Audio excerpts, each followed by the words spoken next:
Salve, salve, meu sexto ano preferido, boa tarde. Mais uma aula aí de história, professor Aderaldo, professor Dera aqui nas áreas. Vamos lá? E hoje nós vamos tratar do papel do historiador, né? Quem é, né, esse sujeito? Que sujeito é esse? Que pessoa é essa? Que sujeito político é esse? Que é o historiador? O que é que faz o historiador, né? Quem faz a história? Hum? Então, estudar as experiências humanas vividas ao longo do tempo é parte do trabalho do historiador, né? O historiador ele tem o papel de estudar essas relações, né? O trabalho do historiador ele é um trabalho muito instigante, né? Você imagine que o historiador ele tem o papel de pesquisar, entender e construir a narrativa do que aconteceu no passado. Ah, Aderaldo, por que no passado? Claro, ninguém vai construir narrativa do futuro, né? Então a história nos conta um passado. E contar essa história, mas não é só contar, né? É ir buscar as fontes, né? E buscar as comprovações, né, dessa história. Esse é o papel do historiador. O papel do historiador é organizar esses acontecimentos, contar, construir essa narrativa e de uma forma que vocês, eu e outras pessoas entendam que passado foi esse, né? E o historiador ele tem que ser o mais verídico possível. Ele tem que ser honesto, ele tem que ser muito honesto, porque ele tem que contar essa história a partir de um ponto de vista, como é que eu vou dizer? Onde as suas questões, né, ideológicas, né, as suas questões, os seus desejos e as suas vontades não sejam a parte principal, né? Não sejam privilegiados nessa narrativa. Então a narrativa ela tem que ser verdadeira, ela tem que ser honesta, né? Então isso não é fácil, né? Às vezes a gente gostaria de ter que inventar uma história mais bonita, mas o historiador não tem esse papel, né? O historiador não assume essa função. Sem os acontecimentos, né? O historiador ele não pode produzir conhecimento. O historiador ele só tem trabalho por conta dos acontecimentos. E sem o historiador, né, os acontecimentos eles não chegam, né, numa dimensão, eles não chegam na dimensão que eles chegam hoje sem o historiador, né? É evidentemente que o passado ele é contado de diversas formas, né? O passado ele é contado, né, de forma oral, né, na oralidade, através das gerações, né? Por exemplo, né, o que seu pai te contou sobre uma história de determinada coisa, provavelmente você vai contar para o seu filho, que vai contar para o filho dele, que vai contar para o filho dele, vai contar para o filho dele, vai contar para o filho dele, e assim, de geração em geração, né? A história ela vai passando e utilizando dessa cultura da oralidade. Em algumas sociedades a história é toda contada através da oralidade. Mas hoje nós dominamos a escrita, né? Então, a escrita é uma forma de que a história chegue, né, para além das fronteiras da nossa comunidade, digamos assim, né? Bem,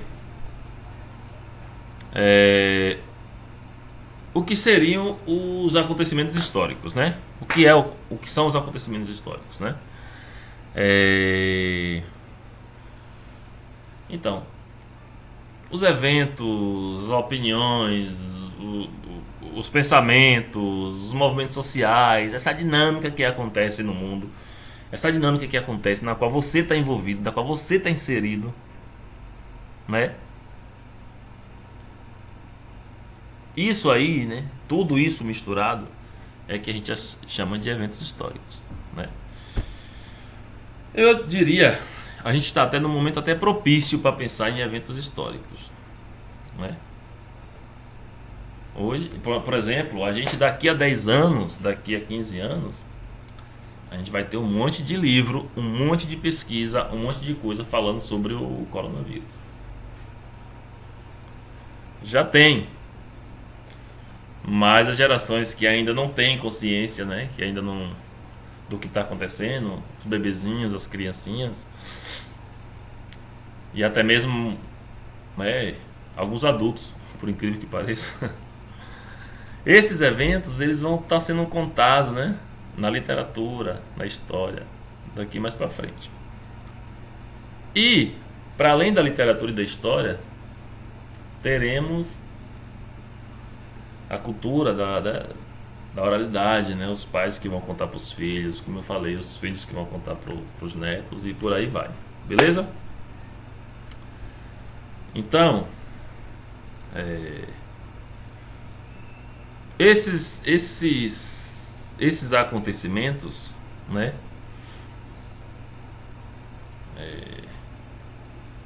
Eles são os produtos sociais. Eles são, digamos, esses acontecimentos eles são produtos sociais fabricados por seres humanos. Os acontecimentos eles existem porque nós seres humanos, a sociedade, eu, você, sua mãe, seu pai, o prefeito, o vereador, o policial, as pessoas, nós fabricamos esses acontecimentos, né? Para além do que acontece de forma natural, né, que são os elementos da natureza, a chuva, o sol, enfim, essas coisas que nós não controlamos, nós temos a fabricação dos eventos sociais, que é aquilo que a gente constrói, né?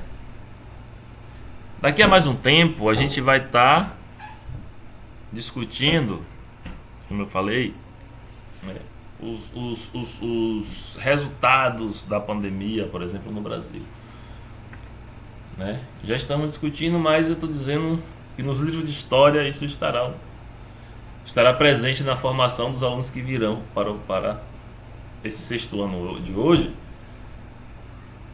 Está discutindo o papel do historiador. O sexto ano de amanhã vai estar discutindo o papel do historiador e, né, os resultados, os deixados pelo coronavírus na sociedade, enfim.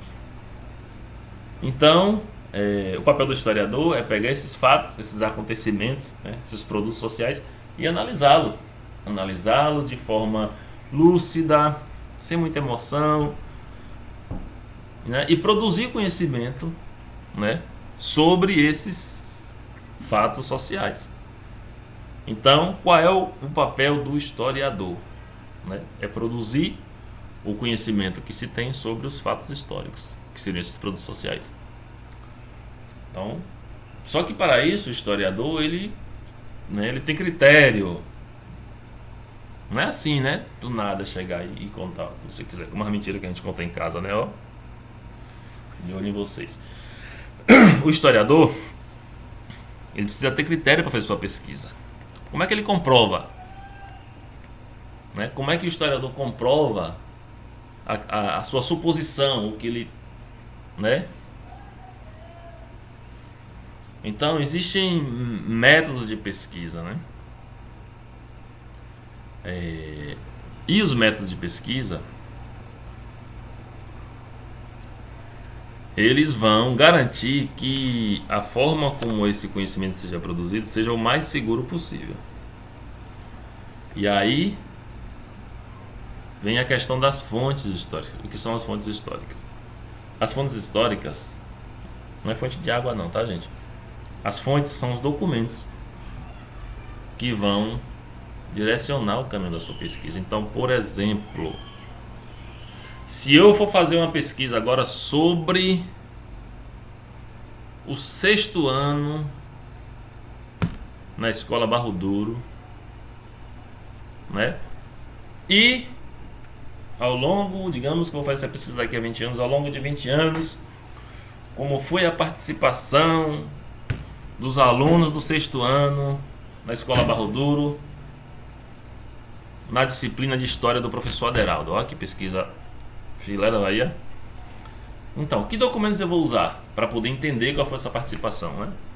Se eu chegar à conclusão de que esses alunos do sexto ano só tem gente boa, só tem sangue bom, só tem aliado, né? E que participam ativamente das aulas, que entregam seus trabalhos, que tudo que o professor passa é rapidamente entregue, que as avaliações, ó, só 10. Que documentos eu vou utilizar para comprovar que os alunos do sexto ano entregam todos os trabalhos ao professor? Quais seriam essas fontes? Vamos responder aí, vamos pensar. Eu teria que olhar, talvez, os registros do professor, os registros das cadernetas, os trabalhos, né, entregues, as pastas dos professores, as pastas da escola. Então, essas são as fontes, né? São documentos que vão me auxiliar na minha pesquisa e que vão dizer, né, até onde faz sentido, né, até onde é verdade, né, aquilo que eu estou querendo comprovar para vocês, que eu estou querendo mostrar para vocês, tá? Como isso se desenrola. Beleza? Bem. E aí, para construir essa narrativa, ou seja, o texto, esse texto dos livros que vocês estudam, né? Isso que vocês leem, não é feito assim com mágica, não. Puf! Caiu na página do livro um texto massa lá. Não é assim que acontece, né? Então acontece uma pesquisa que segue todos esses caminhos aí que eu já expliquei para vocês, né? Para além disso, né, existem as técnicas de pesquisa. Então, o que o historiador vai usar para poder pesquisar? Como eu registro isso, né? Então, aí eu quero comprovar que os alunos do sexto ano são supimpa na disciplina de história. Então, eu vou fazer entrevistas com as diretoras da escola, com os professores, com os ex-alunos, com alunos atuais, com pais, com mães, né? E isso vai me garantir segurança na minha pesquisa, né? Então, qual é o papel do historiador? O papel do historiador seria explicar os acontecimentos, né, interpretando-os de forma segura, com métodos de pesquisa, né, que deem segurança, e construir a narrativa dos fatos históricos, das coisas que acontecem, que estão para além do controle do historiador. Mas ele tem a função, o papel, o brilhante papel, o maravilhoso papel, isso não é porque só porque eu sou historiador, de fazer essa narrativa e apresentar para a sociedade esses acontecimentos de uma forma que garanta um entendimento minimamente fácil, né, e democrático para todos. Beleza? Tamo junto.